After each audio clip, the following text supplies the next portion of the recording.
அனைவருக்கும் வணக்கம். தெய்வீக பலன்கள் சேனல் சார்பாக தங்களை அன்புடன் வரவேற்கிறோம்.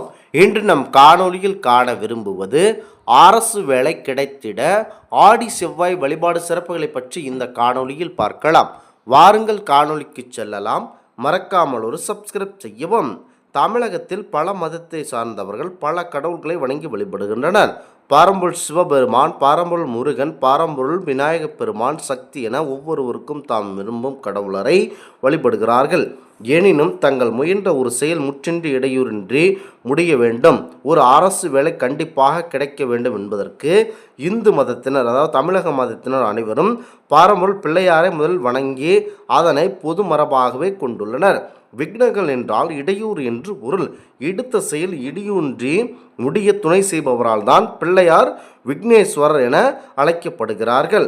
முக்கியமாக அரசு வேலை உடனடியாக கிடைத்திட பிற கடவுளரை வணங்குவதிலும் பாரம்பொருள் விநாயகப் பெருமானை வழிபடுவது எல்லா வகையிலும் சிறப்புமிக்கது. மஞ்சளை குமிழாக பிடித்து வைத்தோ சாணியை குமிழாக பிடித்து வைத்தோ அதற்கு அருகம்புல் சாத்தி பாரம்பொருள் விநாயகப் பெருமானை வணங்கினாலேயே அது விநாயகர் வழிபாடாக அமைகிறது. முற்றிலும் செவ்வாய்க்கிழமையில் ஆடி மாதத்தில் வரும் இந்த செவ்வாய்க்கிழமைகளில் விநாயகப் பெருமானை வழிபடுவதால் எந்த வேலையாக இருந்தாலும் எந்த செயலாக இருந்தாலும் உங்களுக்கு கண்டிப்பாக வசியமாகிவிடும். ஆனால் சில செயற்களை நிறைவேற விநாயகப் பெருமானை வழிபடும் போது இவ்வாறு செய்யக்கூடாது. சற்று விரிவாக முறைப்படாக வழிபடுவது சிறந்ததாகும். விநாயகருக்கு பிடித்தமான மலர்கள் வெள்ளெருக்கன் மலர், செம்பருத்தி மலர், அருகம்புல் ஆகும்.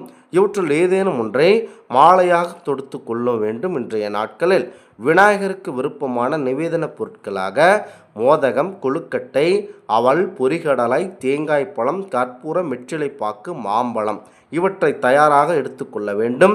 இந்த பூஜையை கண்டிப்பாக ஆடி மாத செவ்வாய்க்கிழமையில் வீட்டிலோ கோவிலிலோ செய்யலாம். கோவில்களில் செய்யும்போது தூய்மை நலம் கருதி இயன்றவரை கொழுக்கட்டை, மோதகம் போன்றவற்றை நிவேதன பலகாரங்களையும் அருகம்புல் மாலையும் கோயில் பூசாரியை தயார் செய்யுமாறு கேட்டுக்கொள்வது மிக சிறப்பு வாய்ந்தது. மற்ற பொருட்களை நாமே வாங்கி செல்லலாம். விநாயகர் அகவல், விநாயகர் தோத்திரம், விநாயகர் புகழ் பாடும் பாடல்கள் ஆகியவற்றில் ஏதேனும் ஒன்றை உச்சரிக்க பாட வேண்டும். பின்பு இரு கைகளையும் மூடிய வழக்கை கொண்டு நெற்றியில் இடபாகத்தில் இடகாதிற்கு அருகிலும் மூடிய இடக்கை கொண்டு நெற்றியின் வலபாகத்திற்கும் வலது காதிற்கும் அருகிலும் 3 முறை கொட்ட வேண்டும். அடுத்து வலது காதின் நுனியை இடக்கையாலும் இடது காதின் நுனியை வலக்கையாலும் பிடித்து கொண்டு அமர்ந்து எழுந்து 9 முறை தோப்புக்கரணம் கண்டிப்பாக இன்றைய நாட்களில் போட வேண்டும்.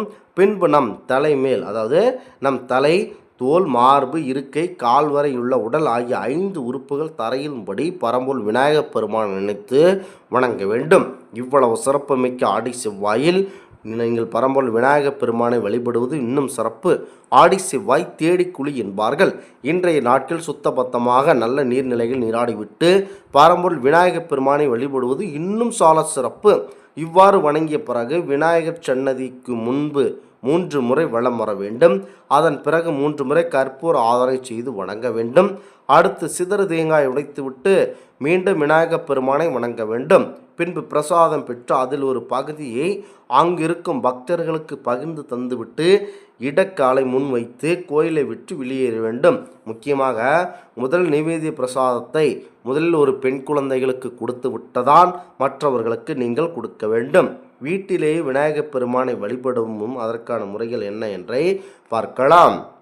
வீட்டில் எந்த ஒரு கடவுளுக்கு பூஜை செய்வதாலும் படங்களையோ கொலுவில் வைக்கப்படும் தெய்வ பொம்மைகளாலோ வணங்கக்கூடாது. ஒவ்வொரு தெய்வத்திற்கும் சாணக்கிராமம் என்னும் ஒருவித கல் இருக்கிறது.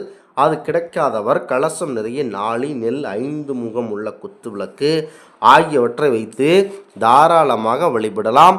ஆனால் பரம்பொருள் விநாயகப் பெருமானை மட்டும் சாணி அல்லது மஞ்சளை குமிழாக பிடித்து வைத்து அதற்கு பூக்கள் சாத்தி அருகம்புல் செய்து பூஜைகள் நிவேதனங்கள் செய்து வணங்கலாம். ஆனால் சந்தனத்தை இவ்வாறு குமிழாக பிடித்து பயன்படுத்துவது தவறு. விநாயகர் பெருமானை வீட்டில் வழிபாடு செய்வது மிகவும் சிறப்பாகும். முன் குறிப்பிட்டுள்ள மலர்களை இட்டு நிவேதன பொருட்களை படைக்க வேண்டும். தீப தூபம் காட்டி ஆராதனை ஸ்தோத்திரம் செய்து வணங்க வேண்டும். அருகிலுள்ள விநாயகருக்கு சிதற தேங்காயை உடைக்க ஏற்பாடு செய்ய வேண்டும். அதன் பிறகு பிரசாதங்களை பிறருக்கு தந்து தாமும் பயன்படுத்தலாம். இவ்வாறு நீங்கள் ஆடி செவ்வாயில் விநாயகப் பெருமானை வழிபடுவதன் மூலம் அரசு வேலை ஒரு எட்டாக்கனியாக இருக்கும் அனைத்து மக்களுக்கும் கண்டிப்பாக அரசு வேலை கிடைக்க உடனடியாக பரம்பொருள் விநாயகப் பெருமான் அவர்கள் இந்த நாட்டில் அருள்பாலிப்பார். இந்த நாட்டில் அதாவது ஆடி செவ்வாய் பிள்ளையார் விரதம் மேற்கொள்ள வேண்டும். ஆடி செவ்வாய் தேடி குழி என்பார்கள். அதாவது ஆடி மாதத்தில் தேடி குளித்துவிட்டு பரம்பொருள் விநாயகப் பெருமான் நினைத்து விரதம் இருக்கும் ஒவ்வொருவருக்கும் கண்டிப்பாக விநாயகப் பெருமான் அருளாசி புரிவார் என்பது ஐதீகமாகும். கண்டிப்பாக அரசு வேலை நினைத்து கொண்டு தவித்து கொண்டிருக்கும் மக்கள் இந்த விரதத்தை கடைபிடித்து பாருங்கள். கண்டிப்பாக உங்களுக்கு வெற்றி கிடைக்கும் என்பது முற்றிலும் உண்மையாகவே பார்க்கப்படுகிறது. இந்த ஆன்மீக தகவல் உங்களுக்கு பிடித்து இருந்தால் தெய்வீக பலன்கள் சேனலை கண்டிப்பாக சப்ஸ்கிரைப் செய்து கொள்ளவும். மீண்டும் ஒரு நல்லதொரு காணொளியில் உங்களை சந்திக்கிறோம். நன்றி, வணக்கம்.